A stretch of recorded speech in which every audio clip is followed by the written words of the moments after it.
Hey everyone, and welcome to another episode of the One Jenny Family Podcast. I'm your host, this week's Nerd Herder.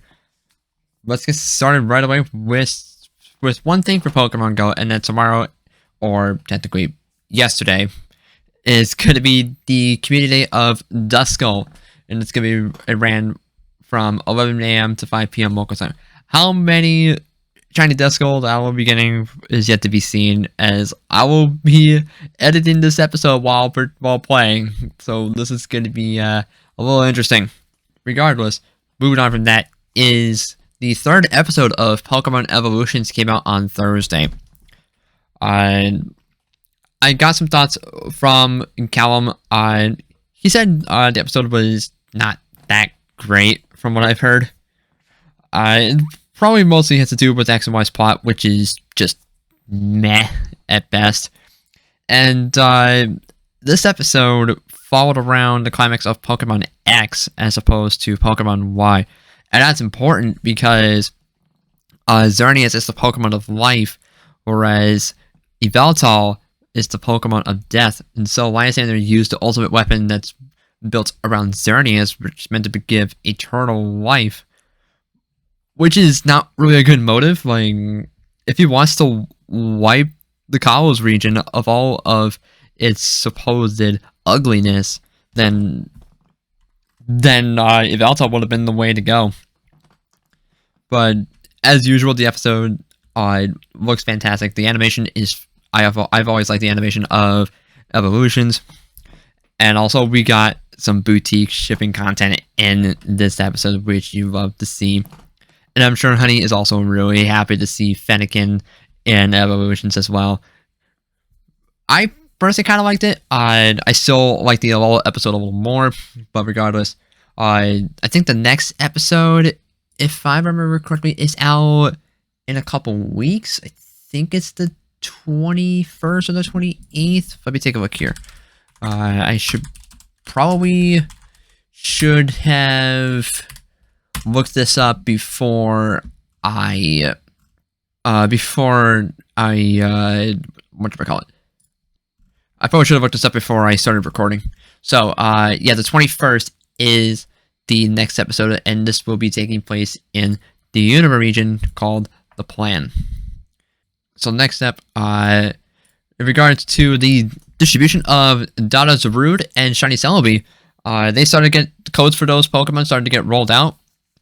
For Pokemon Trainer Club newsletter subscribers, I actually managed to get codes on both of my accounts. Like, I made a backup account in case my old one did not get the newsletter, but I got the newsletter on my main account, and my backup also got the newsletter. So now I have spare codes for both Zarude and Celebi, which is kind of funny. So I'm pretty much gonna have one for Sword and Shield. I'm not sure what I'm gonna do with my spare code though. No, honestly, like, I got the one set, which is all I really need. But regardless, not sure what I'm gonna do with that one yet. I will probably have something about that. We'll probably have a decision made about that by the time you see this episode go up. And speaking of Zarude, the dub for the latest Pokemon movie, Coco, which was renamed The Secrets of the Jungle in English, is out now on Netflix. I haven't had time to watch it because I've been catching up on JN lately. Last night I got through Go's first Project Mute mission. It did not go as I was expecting. Like, I thought that they were about to get attacked by that shiny Volcarona that we saw in the preview, but no. It turned out to be something completely different. A Pokemon Hunter was involved. I'd say it was alright. It was definitely a very fun it was definitely a very good episode. It was cool to see a shiny Pokemon get featured once again in this episode. I skipped episode 81 because it was bad from what I've heard. It just looked really bad, so I just wanted to skip it and go straight to episode 82, which I just watched today. And this one, I honestly loved it. It was fun, so much fun all the way through, and seeing Opal again was really nice. This episode did wonders for her personality, which I really appreciate. and she mentioned Grand Ponyta and Rapidash twice as the same one that Chloe met all the way back in like January or something, which I'm happy about, but at the same time I'm salty about because they're in Val and Leah, and and they did not go back to Glimmer Tangle to go find them. The only shot of Glimmer Tangle we saw in that episode was of Leon spending time with some of the Pokemon that live in Glimmer Tangle. But all in all, the episode itself was really fun and really funny, and just overall, it was just a good time. And it's honestly one of my favorites in JN so far. It was good. It was really good. And following that, but speaking of JN, might as well get right to it, because today saw the return of Cynthia at long freaking last. I actually just watched this episode before I sat down to record. I personally thought it was fantastic. It didn't revolve around Cynthia, which is kind of like how Dawn came back, but this didn't really. Unlike Dawn and even Iris and Gary, this didn't help progress any character's development. It was just to revolve around an episode's plot, and in this case, it was something regarding the unknown causing eternal night in a town in Johto. This one was very impactful. Like it's pretty much meant to send a message to, especially to the kids who have a hard time losing someone that they have had a strong bond with. In this case, it's a young girl named Kiara who lost to Cleffa, and she's been having trouble coping with her loss, and so she pretty much made a wish to always watch the stars, trying to keep an eye out for Cleffa, according to what she heard from her mother. And the unknown heard her wish and basically made it eternal night in that section of Johto, which inadvertently caused a little bit of chaos. But but overall, that episode was it was powerful. It was very powerful, and it's never easy to lose someone you love, no matter how young or old you are. It's a good message to send. Like, a part of it's basically saying a part of the loved one that you lost will always be a part of you, even if you're not physically together. And I think that is a great message to send.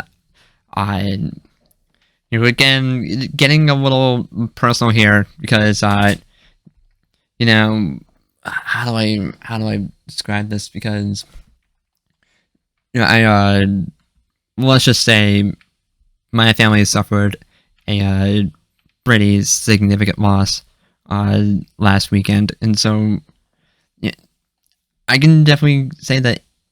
I think everyone can say that it's very tough, and so seeing that kind of message being transcribed into an episode of the Pokemon anime, it kind of struck home in a way.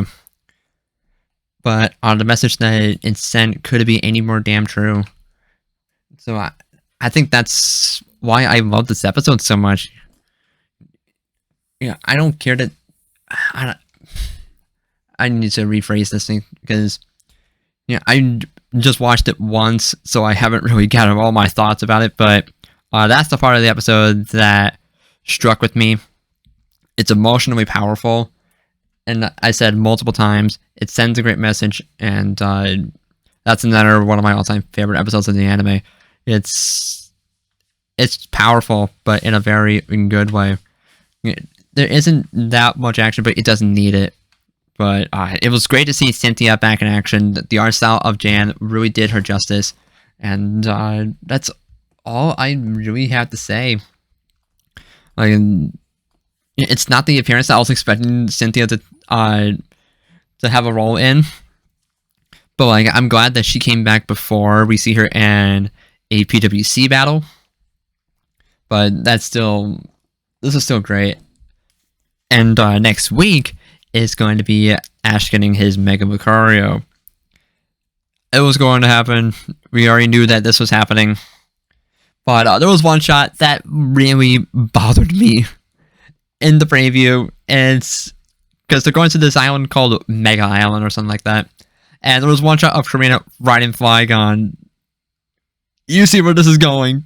You can probably see where this is going. Oh, the pain of no Mega Flygon. The absolute pain. I mean, Dragonite was there too, but still, that hurts. It hurts. It's like they're self-aware that they were unable to make a Mega Flygon. But whatever. Hopefully the episode itself will deliver. We're seeing a lot of Megas in this episode. It's not just Mega Lucario. Like we saw Mega Salamence, Mega Pidgeot, and Mega Alakazam all looking to get the Lucario Knight. Should be good. Hopefully it'll be good. I'm looking forward to it. Okay. Next up for Sword and Shield is a distribution of either G-Max Pikachu or G-Max Eevee at Best Buy, which is going to be starting right when this episode's going up on Sunday the 10th of October, and it'll run until the 24th of October. And both of them will come with the move Celebrate. And this is pretty much to go along with the recent release of the latest TCG set called Celebrations. And also, as of when we are recording this episode, the Nintendo Switch OLED model is now officially available for purchase. Hopefully, I'll be able to get around to buying one, but we'll see what kind of luck I get. But it might sound a little weird at first because G-Max Pikachu and G-Max Eevee distribution, but when you think about it, when it comes to move Celebrate to go along with the release of the latest TCG set, it makes sense. That's all the more excuse for me to go to Best Buy because I can check if they have a Switch OLED in stock, but if not, then free G-Max Pikachu or G-Max Eevee. So, I guess I can take that instead. Actually, that does bring me to a point of distributions because, you got this in-store distribution for G-Max forms that we can already obtain in-game, albeit without the special move they normally cannot learn normally. But on the other hand, you have a more significant distribution that you're giving out via a pretty unreliable method. And in this case, Dada Zarude via the Pokemon Trainer Club newsletter. There's so much inconsistency in how they're distributing these certain Pokemon, at least here in North America. I'm not sure about other territories, but I feel like I would have been able to prefer these in-store distributions as opposed to this newsletter stuff. Like, since they're basically... Because Pokemon's biggest market is no doubt kids, but not a lot of kids use email. Like, the only way that they can get the code for Dada Zarude and Shiny Celebi is to have their parents have signed up prior to September 25th. Like, it's a bad method of distribution in my opinion, more so than Pokemon Pass, and they're just giving a card with a code on it. But it's weird. I don't really like that. I'm very fortunate that I managed to get the codes on both of my accounts, but I know several people that have not gotten their codes yet. So, like I said, this is very inconsistent and very unreliable, and I feel like they need a more reliable form. Like, they can probably just use either Pokemon Home's mystery gift and on the mobile version, or Pokemon Pass, or better yet, just give it away over the internet via mystery gifts in Sword and Shield, like they did for distributions in the past. I don't understand. Like, I feel like they're making this more complicated for basically no reason. I don't agree with it, but whatever. Just got to suck it up, I guess. And speaking of, another distribution is one for pre-order the double pack of BD for BDSP on Amazon in the US. Those that do will receive a serial code for various Apricrum balls. And if I go to check Cerebi, I believe it's 2 of each, if I remember correctly. Let me double check here. So we got, according to Cerebi, this code will get you 2 fastballs, lava balls, Moon Balls, Heavy Balls, Love Balls, Friend Balls, and Lure Balls. I don't think there's any more Apricorn Balls. If there are, then I am mistaken. But hey, good for those that are getting the games on via Amazon. I already have mine pre-ordered at Best Buy, so I'm not gonna cancel my pre-order for this pre-order bonus. Like, I don't really need them, but that does confirm that the Apricorn Balls will be in BDSP, because before, if you say caught your Pokemon in Heart Gold Soul Silver with an Apricorn Ball and try to put it in Diamond and Pearl, then it will just come out as a regular Pokeball. But Heart Gold Soul Silver does remember that data, and so will be, when you trade it back, it will be converted to whatever Apricorn Ball you caught that Pokemon with. But here in BDSP, full compatibility, so that is good to know. It's very, very simple, and it's a detail that some of you might not even care about, but that's just another way of another good way of modernizing these remakes. Outside of just getting rid of the HMs and putting them in the Pokédex, I'm still very much thankful about that. But the big news, in my opinion, for this week is a new partnership that the Pokemon Company has announced with Universal Studios Japan. These plans are going to be taking place in 2022, and the goal is to add Pokemon-themed attractions to Universal Studios Japan, whether it be an expansion to Universal Studios Japan itself or an expansion to Super Nintendo World. Currently, there are no official plans for any of the other Universal Studios properties, but the fact that this is happening at all is very exciting. That creates the possibility of a Pokemon theme park to finally come back after over a decade and a half, over a decade. So that's exciting. I'm a huge theme park geek, so this is very, very exciting for me. I've been imagining a Pokemon theme park coming back in some form for a while now, and I've always imagined Pokemon partnering up with Universal Studios to make that happen. Like, pretty much ever since Nintendo started working with Universal to make Super Nintendo World, I feel like Pokemon will probably follow suit after that, and it looks like they are going to be following suit in some form. We don't have any additional details as of yet, but yet another reason why I want to go to Japan is because of freaking this, whatever this partnership turns out to be. Like, Universal Studios Japan is suddenly becoming a big bucket list location for me alone. Not just because of Super Nintendo World, even though we got that coming to Universal Studios Hollywood and Universal Orlando Resort. But like, if that comes into Orlando, you will see me book a flight to Orlando to go visit there. And I'm from Connecticut, so I'm not even close to Florida. So Universal Orlando will be closer to me than Hollywood. But regardless, I'm so excited. I'm just imagining what kind of rides that they could be adding here. So I might as well brainstorm for a little bit for what they could be adding. Well, first of all, I want a double-decker carousel, which, if you're not sure what that is, it's pretty self-explanatory. It's a carousel that has a second deck up top that's elevated. So there are a couple of these around. I know Six Flags Great America in Illinois and California's Great America in Santa Clara, California both have one. And then, aside from the fact that you're higher off the ground, it's probably pretty much going to ride like a typical carousel. But that's a novelty that I want to say I've ridden one. And I can imagine the Pokemon being featured are both of the horse-shaped Pokemon. Like, the top deck can be like Galarian Rapidash, Mudsdale, and Spectrier, for example, while the lower deck has Cantonian Rapidash, Zebstrika, Glacier, and a few others, like Sawsbuck, Arcanine, and a few others that I haven't even listed. So that just sounds really cool on its own. I could also see like this an observation wheel, which is this absolutely ginormous Ferris wheel. They are very common in Japan. The gondolas, for most of them, are enclosed, some of which even have air conditioning.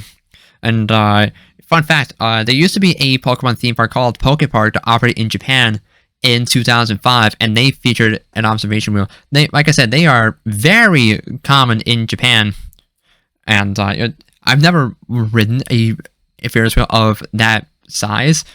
I almost did at something similar at Cedar Point, but the line was long and we didn't leave. But that would be a really cool experience, just to get some amazing views at the top of the wheel. And I can imagine the gondolas having the color schemes of the different Pokeballs for each one on the wheel. So that would be really good. I could see a successor to a lot of rides from that Poke Park coming into this modern one at Universal, of course, with much more extensive theming, because Universal really themes their rides. In addition to having just good rides in general, outside of the dark rides, there will most likely be some dark rides here as well. Low key, I want one dedicated to the Pichu brothers. That just sounds really cute and really fun. Of course, we'll probably get like at least 1 or 2 roller coasters here. I can talk all day about what kind of roller coasters this park could have, but we would be here all day long. But what else? And speaking of that Poke Park, even though it only operated in Japan for 1 season in 2005, apparently it also operated in Taiwan in 2006. And I believe there was a YouTube channel that made a video on it. I believe it was Expedition Theme Park. Let me take a look here. Did they make... Yes, Expedition Theme Park was the channel that made a video on Poke Park.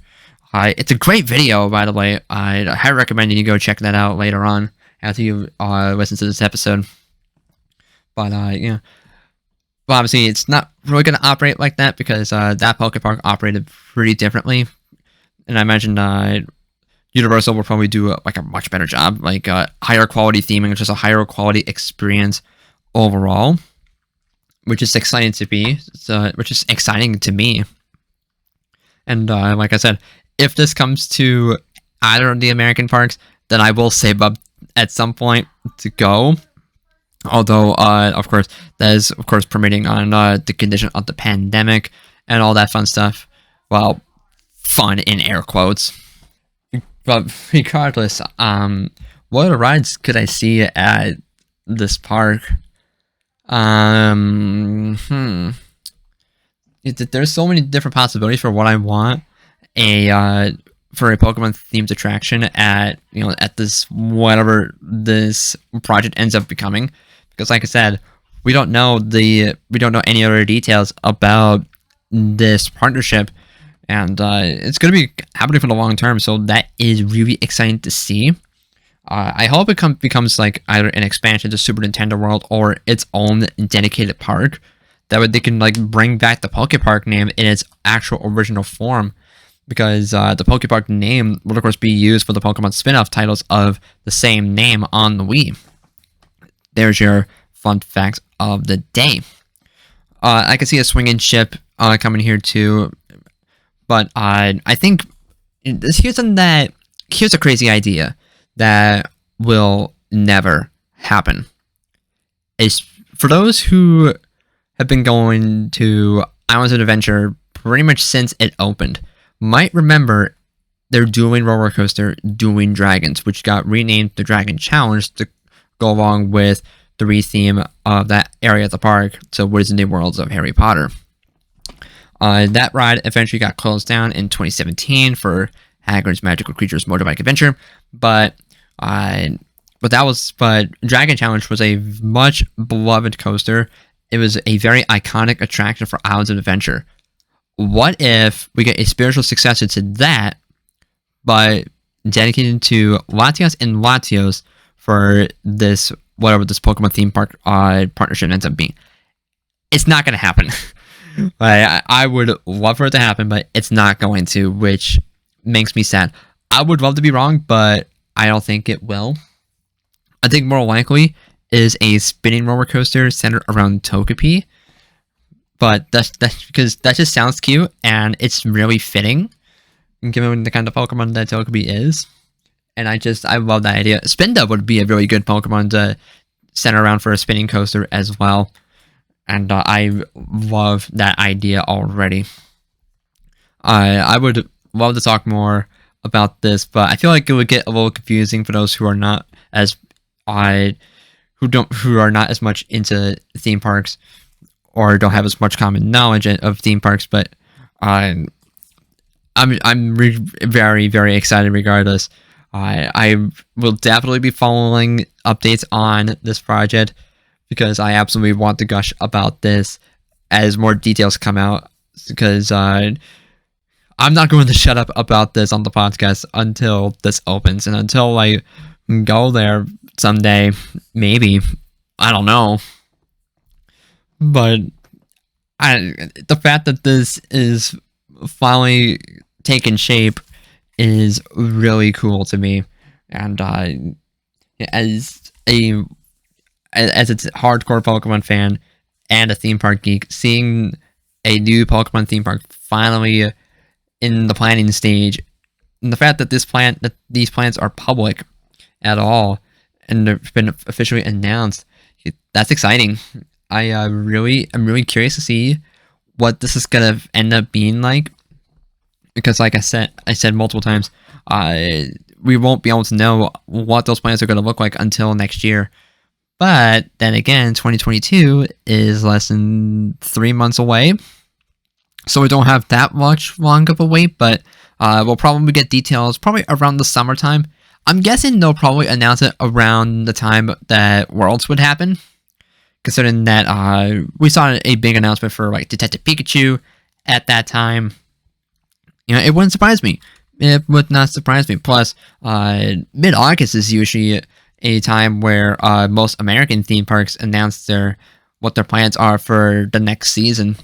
So it would not surprise me if we get further details about what this partnership is going to be like around mid-August of 2022. In fact, the more I think about it, the more confident I feel about that time frame. Like, it just makes sense, because who knows when construction is actually going to start. We don't even have any concept art of what this park is going to look like. So we don't know when this land is going to open.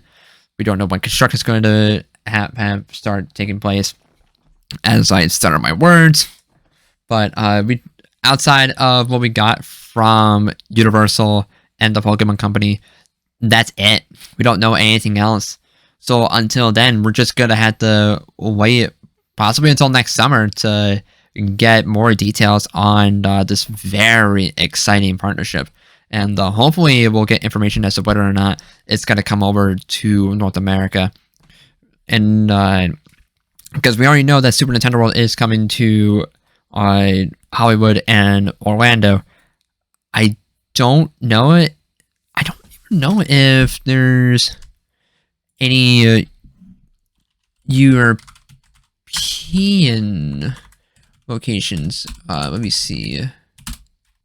So one of the autofills in Google search is one of the three theme parks Universal Studios. That's probably something different actually.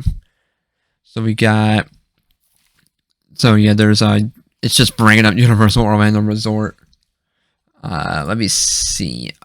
Let's check the Wikipedia page, because why not? So we got Universal Studios Hollywood, Universal Orlando, Universal Studios Japan, which I've already noted on, Universal Studios Singapore, and the recently opened Universal Studios Beijing. So only 5 locations. There's no Universal Studios in Europe, which is kind of surprising. I thought there was. Maybe I'm thinking of Disney. I probably am thinking of Disney. Go me. I don't even care about Disney. Again, go me. So it kind of sucks for European folks, because and they have to make a very expensive trip out to one of the Universal parks outside of the continent to go experience whatever this Pokemon project ends up being, which kind of sucks. Universal parks are not cheap either, so that's a big investment right there in itself. But maybe they'll get around to opening a park in Europe. which would be nice. But they just opened the park in Beijing, so it's probably gonna be a while before we see another park open in another location. Then again, there's the Epic Universe stuff coming to Universal Orlando, and maybe that's where Super Nintendo World's gonna go in Orlando. But who knows? The construction for the California location of Super Nintendo World is already going through. It's happening at the moment, so that is exciting. So looks like the California location is going to open first. That's hype.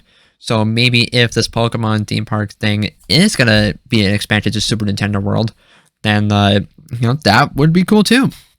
But like I said, we don't even know if it's going to be in Universal Studios Japan exclusive or it's going to come to their other locations in America. Like I said, that Super Nintendo World is coming to America at the two Universal locations in the States. Maybe Pokemon will follow suit and get similar lands for the American parks. And that would be really nice to see, and it would give me an excuse to actually go visit a Universal Park, because I've never been to a Universal Park, let alone to California or Florida. So that would kind of be the best excuse to make a trip out to either of those locations. So that's something to look forward to in the future. So I definitely encourage looking out for construction updates of whatever this land's going to be. Like I said, whether it be an expansion to Universal Studios Japan itself, or a separate park, or an add-on to Super Nintendo World. But Universal Studios Japan is looking so freaking good already. It's already one of the best theme parks in Japan, from what I've heard. And Super Nintendo World looks fantastic. They're getting a Donkey Kong expansion, which will include a new roller coaster, which looks dope on its own. So maybe this Pokemon Land will go in Super Nintendo World. Like, I wanted to go in Super Nintendo World, considering that Pokemon is partially owned by Nintendo. But who knows? We'll just have to wait until next year to learn details about this partnership. Like I said, I keep rambling about this. I will not shut up about it. This is what I get for being a theme park geek. So be ready for further rambles about me talking about this Pokemon Universal Studios thing in future episodes. And speaking of future episodes, next week is going to be our 30th episode. So hopefully we'll have something special for next week, but only time and space will tell. I'm sorry, Sam, that I stole your line once again. But whatever. Another solo ramble this week, and I think we're going to wrap things up there. I pretty much ran out of things to talk about today. Definitely a short episode, but hey, there was definitely a lot to talk about. So I want to thank you for tuning in. Until next time, through it all, we're still a family, one train family.